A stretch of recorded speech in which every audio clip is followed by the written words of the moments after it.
Assalamualaikum warahmatullahi wabarakatuh. Perkenalkan, nama Ibu Ranti Kuspasari SPD. Ibu membawakan mata pelajaran kewirausahaan dengan materi analisis peluang usaha di kelas 11 TBSM dan 11 TKJ. Sebelum kita memasuki materi ini, sebaiknya kita berdoa terlebih dahulu ya nak. Berdoa menurut agama dan kepercayaan kita masing-masing. Doa dimulai.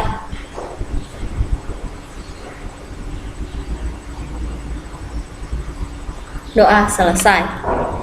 Sebelum kita memasuki materi ini, sebaiknya kita harus mengetahui kompetensi dasar dan tujuan pembelajaran.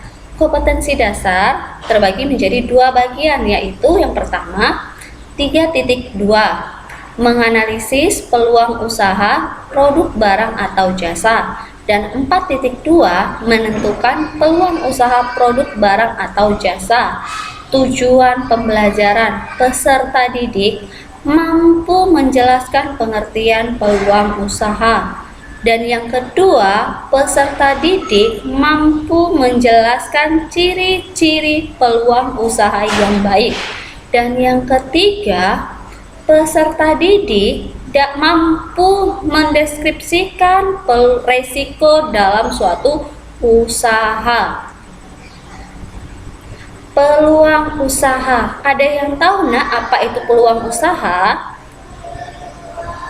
Peluang usaha adalah suatu proses yang melibatkan individu atau kelompok yang menggunakan usaha atau sarana tertentu untuk menciptakan suatu hal tambahan guna memenuhi sebuah kebutuhan tanpa memperhatikan sumber daya yang digunakan.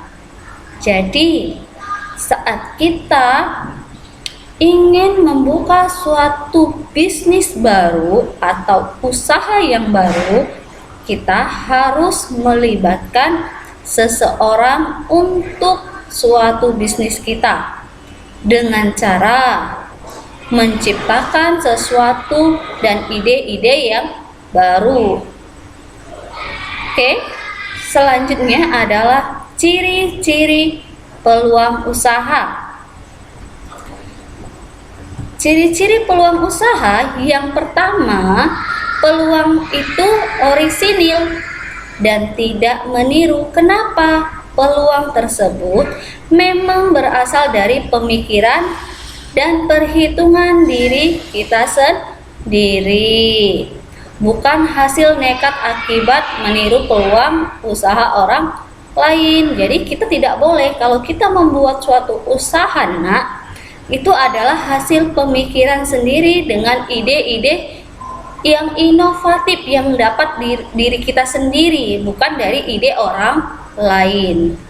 Selanjutnya, peluang itu harus dapat mengantisipasi perubahan, persaingan, dan kebutuhan pasar di masa yang akan datang.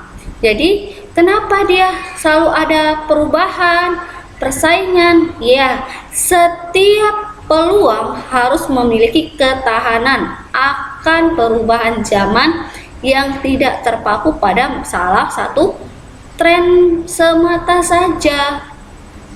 Jadi contohnya aja YP dan sepeda motor, setiap tahunnya pasti ada namanya pergantian model. Nah, itu jangan hanya satu itu aja, tapi kita harus lihat untuk ke depannya, untuk di masa yang akan datang. Dan selanjutnya adanya keyakinan untuk mewujudkannya. Jadi setiap peluang usaha pasti harus yakin agar kita bisa mewujudkan impian yang kita miliki. Kenapa? Setiap usaha dilandasi dengan keyakinan, percaya diri, tidak mudah putus asa, karena masa depan akan selalu berubah-ubah. Oke, selanjutnya benar-benar sesuai dengan keinginan agar peluang bisa dipertahankan lama. Kenapa bisa dipertahankan lama, Nak?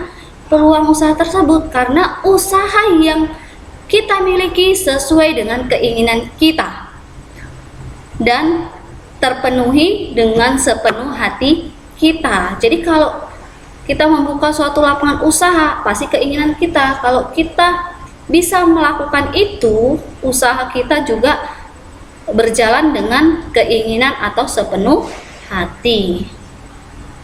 Oke, selanjutnya resiko usaha. Tahu nggak apa itu resiko dalam suatu usaha?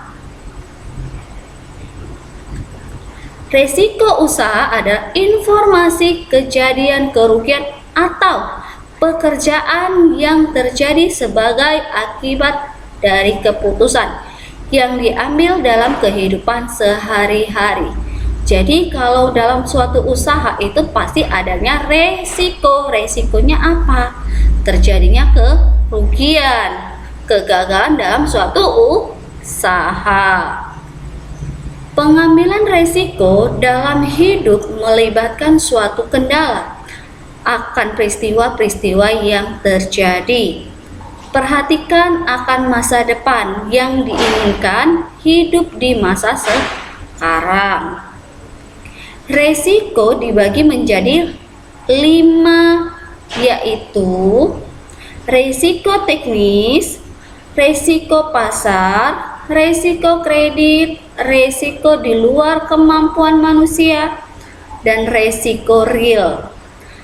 Apa itu resiko teknik atau dalam kerugian?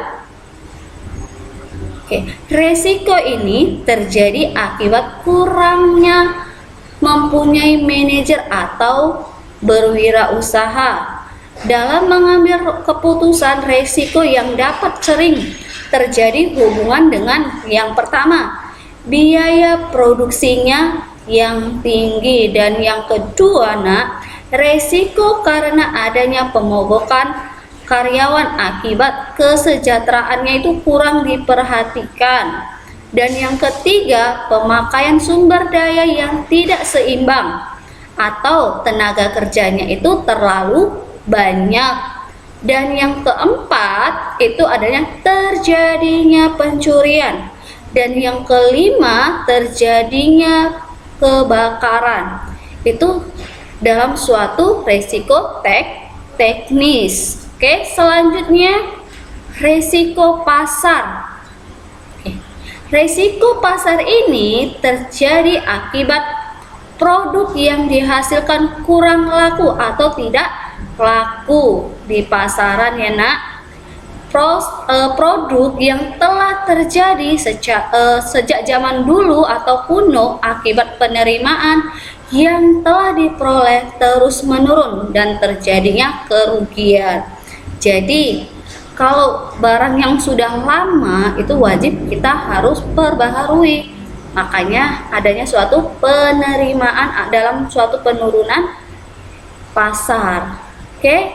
Hal yang merupakan resiko bagi para pembisnis yang mengakibatkan barang tidak laku dijual, antara lain adanya perkembangan teknologi. Iya, setiap tahunnya pasti adanya perkembangan teknologi, dan kedua, adanya tindakan atau peraturan baru yang berwajib. Dan yang ketiga, adanya hubungan inter sehingga terjadinya pencurian, kecelakaan, dan kebakaran. Resiko kredit. Apa itu, Nak? Resiko kredit. Resiko kredit adalah resiko yang ditanggung oleh kreditur akibat debitur tidak membayar pinjaman sesuai waktu yang telah ditentukan. Kenapa? Kalau dia sudah meminjam, seharusnya dia akan membalikan. Jadi dia itu tidak harus mengganti rugi. Ini harus, kalau namanya resiko kreditur ini harus mengganti sebagai kredit dia. Jadi resiko saat kamu mengkredit uang ke orang lain. Upaya mengantisipasi resiko kredit dapat ditempuh melalui Yang pertama, jangan memberikan kredit kepada sembarangan orang yang tidak kita kenal ya nak. Dan yang kedua, jangan memberikan pinjaman terlalu besar dengan mengevaluasi kredibilitas debiturnya. Jadi nggak boleh itu. Kita boleh meminjamkan, tapi harus kita lihat sebesar apa dia ingin meminjam pinjaman tersebut. Dan yang ketiga, memperhatikan pengelolaan dana debitur jika bersangkutan memiliki perusahaan.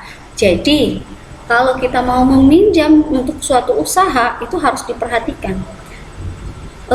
Kalau dia memiliki usahanya, berarti debiturnya atau pinjaman dia itu sebesar apa. Misalnya, boleh dia sampai 50 juta, kalau dia bisa juga 25 juta, itu tergantung dia membuka suatu usahanya.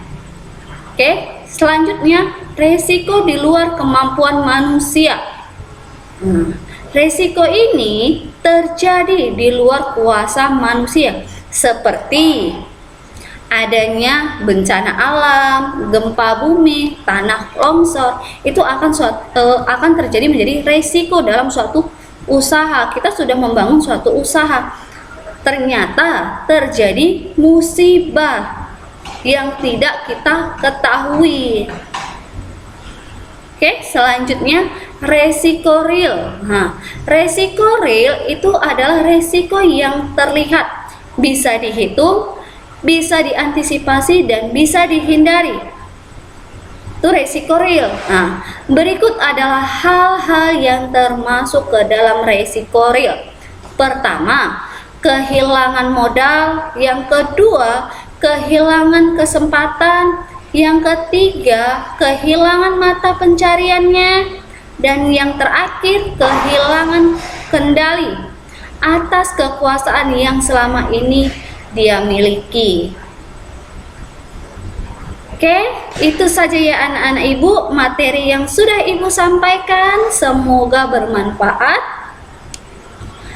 Dan jangan lupa kamu jaga kesehatan dan kerjai tugas kamu di rumah dengan baik. Oke, sebelum ibu akhiri, marilah kita berdoa terlebih dahulu. Berdoa menurut agama dan kepercayaan kita masing-masing. Berdoa dimulai.